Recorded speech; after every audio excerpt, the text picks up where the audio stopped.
Hi everyone, I'm Tom and this is Villages of Valeria again, this time solo. And there are a few differences. If you saw the other video, you might notice this deck is suddenly tiny. The differences in setup are, the bank has 7 gold in it in the solo game, and you start with 3 of it in your castle. The building deck is 35 cards, so all of this is taken out. You just shuffle it, draw 35, and then set up the game as normal. And then we just play the game, and there are a few differences, like the hand limit of 8 is a hard limit. Once you reach 8, you have to stop drawing.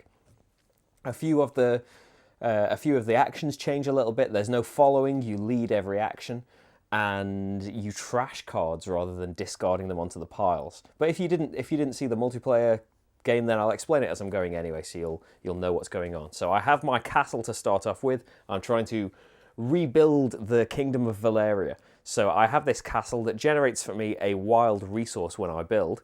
I start off with these 6 cards in my hand, and I need to pick from these a starting resource. So I think a lot of these need food.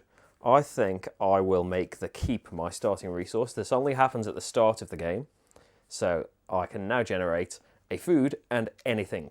So I have 5 cards. I think to start off, let's see, if I got some stone, I could then build the smithy. Yeah, I think the first thing is going to be to develop. So normally you discard a card and then you can put a card in your castle as a resource. I will discard this, but in the solo game you trash it. It's permanently gone from the game. So one of the 35 cards is now gone. And then I'm going to put this oracle here as a new resource I can develop with. So new turn, now I think I'm going to build. I'm going to build this smithy, and I put my 3 gold on here, so I've got stone, food, and the wild can act as the wood I need, which builds this, and I get a gold from the supply, and then I get to draw a card. Now in the multiplayer game, it's optional whether you draw the card, it's mandatory in the solo game. I think I'd like this encampment because that would be very easy for me to build. The game goes on for a different length of time. Rather than having the board and we keep track and the first person to get to 12 in a 2-player game ends the game, here it's just until the deck runs out. When the draw deck is empty at the end of a turn, that's it. So, now it's the start of my turn. In the multiplayer game, the gold comes back and the gold is available to be used again, and the spots are available to be used again for these resources. In the solo game, you just slide them along and they're unavailable for 1 turn. So I can't build this turn if I wanted to. So I think what I'm going to do instead is harvest, and that gets me 3 cards. I'm going to get this smithy because I know it's absolutely useless to me, and it's one that I've got free to trash there in the future. Let's draw 2 more from the deck.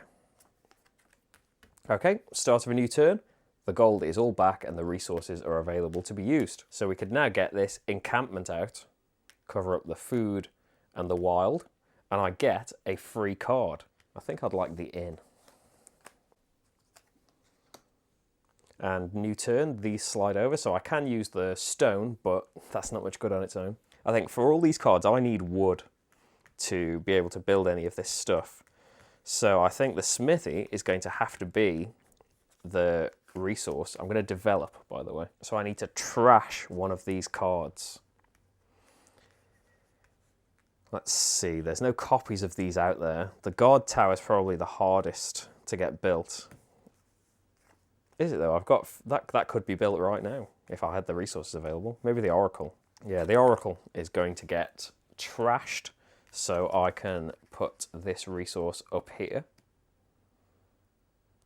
And then at the start of my new turn, these are available, so I'm probably going to build. I think I'm going to build this witch's hut. So a wood and a magic, which can come from the wild. And now I can turn a card into a money. I think the guard tower, yeah. So it gets trashed. I do get a money though. And then I can draw a card. Let's just draw from the deck. So a sacred grove, not too good for me. That's one to probably get rid of in the future. So these 2 are unavailable to me. I think I am going to recruit. So recruiting costs 2 gold in the solo game rather than 1 as it normally does if you're leading. I'm going to recruit this alchemist because it's got the symbols I need. You need to be able to recruit. You have to have buildings with these symbols on already.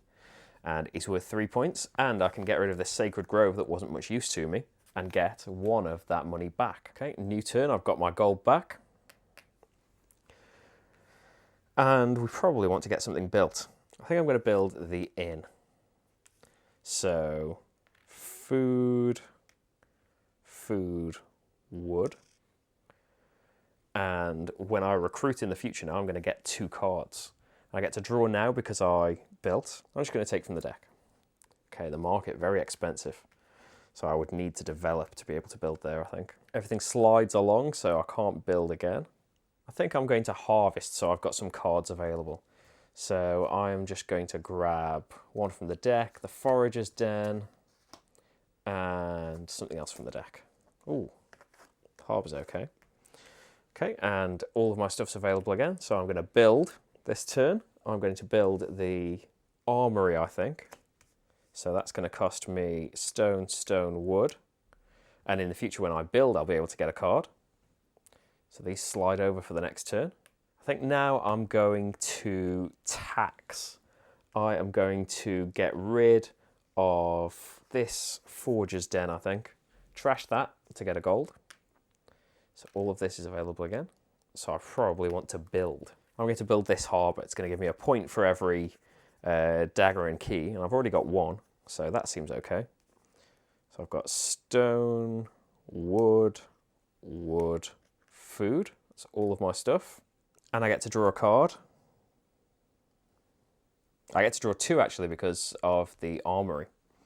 So I think I'll just have 2 from the deck. They don't particularly interest me, the ones that are out. I probably want to develop something so I can build some of these bigger things. So no building this turn and no recruiting. I keep spending the money I get to be able to recruit. I have 2 markets though, so I am going to tax and trash this market to get another gold. Okay, all my gold's available. I'm going to build this witch's hut. It's worth an extra point because of that, and I kind of like its power. So wood and magic. And I can turn a card. I'm going to use this market because there's another one available if I can build a market in the future. Get rid of that market. And I get a gold. So if I develop more now, I've got so much gold that I can do stuff with it. But it slides over for this turn, so unless I get something that only needs stone and food, I'm not building anything. I do get to draw 2 cards though, because I just built again. So I will just take 2 from the deck again, I think. Oh, they're nice. Very cheap to build. I've already got a smithy, but that hideout will be okay. And it's got a dagger on it. So I'm going to recruit this turn, so it's going to cost me 2 gold. And I'm going to recruit this knight, who's a point for every helmet symbol. I've already got 2, so let's put him there. He cost me the 2 gold. When I recruit though, I get 2 cards. Oh, the encampment's nice. Oh, I've already got one. All these things that look nice, I've already got. And a baker's come out there that wants the hammers. I've got 2 hammers, that's good. But I think now that we've got the building materials available, we should probably build something. The hideout will only cost 1 resource, so I could build again next turn. I'm going to put the hideout there, which costs the wood. And I get to draw 2 cards, because 1 for building and 1 for my ability. Not very good for me this game. So this slides over, and if I can build something with these 3, like, oh, I've already built the smithy. I could build the archery range now, but it would just get me a load of cards and accelerate the end of the game. Yeah, and it's not really left me in a brilliant position. Although I could build something, I don't think the archery range would help me out. Although it's a point, because I've got that knight. Yeah, we might as well. So we're using the wild, though, to do it. That goes out. I'm going to get 5 cards. No, that's silly. We're not going to do that. We're not going to do that. I think I'm going to recruit again now. Because I don't really... But recruiting is using up cards. Maybe these things that got me all the cards weren't the best idea. So it's 2 gold to recruit. I think I will do the mercenary up here because I've got the 1 helmet and a key. He's going to get me a gold back. And I get 2 cards for recruiting. So the draw pile is looking very bare now. I've got 8 cards exactly. Okay then, so I have to bear in mind that if I build, that's going to take 2 cards. If I if I recruit, it's going to take 2 cards away. So we're in the last minutes of the game here. I think this guard tower would be nice. That's another 3 points. So we're building. So food, stone, stone. And I get 2 cards. Although I can only draw 1. I can only draw 1. That's good. Okay. The barracks, it's 2 points. So that all slides along. So if I keep these cards, I can't draw anything. I don't have 2 money, unfortunately. So I think I'm going to tax. Let's get rid of one of these cards that I can't build anyway. Get rid of that, and I get a money. Now all of this is back. And I could build again. Let's build this barracks. So that's a food and a stone. And I can draw, but I can only draw 1 card.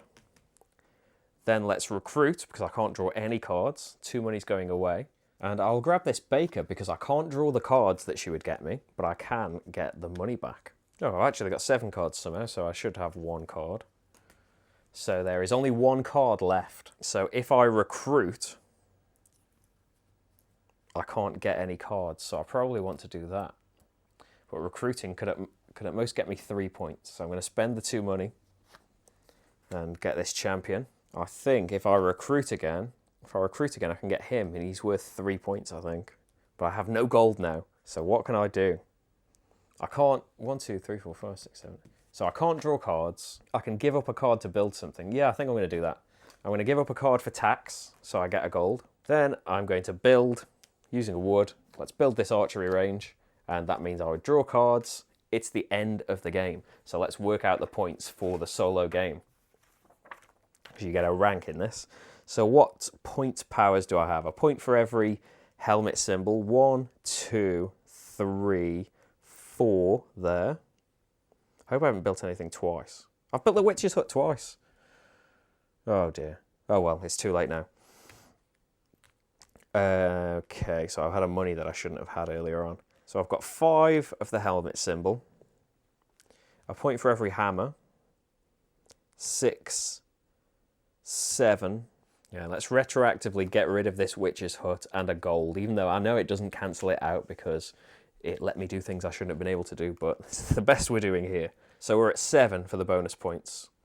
8, 9, 10, 11, 12, 13, 14, 15, 18, 19, 21, 23, 26, 28, 29, 31, 34, which doesn't put me very high, I'll be honest. Even with the extra 2 points I would have had from these. 34, 1-horse town, maybe some publicity would help. Can you rebrand yourself as the bar brawl capital of Valeria? So we're not quite in the worst category, but not done very well either. I think maybe building up develop earlier, getting some more resources, being able to build the better and better things that would give me free resources. Maybe getting all the abilities that used up cards wasn't the best thing to do for the solo game, since that triggers the end of the game. But anyway, I hope that gives you an idea of what the solo game is like in Villages of Valeria. If you'd like to know what I think, then you can click the link in the corner up there.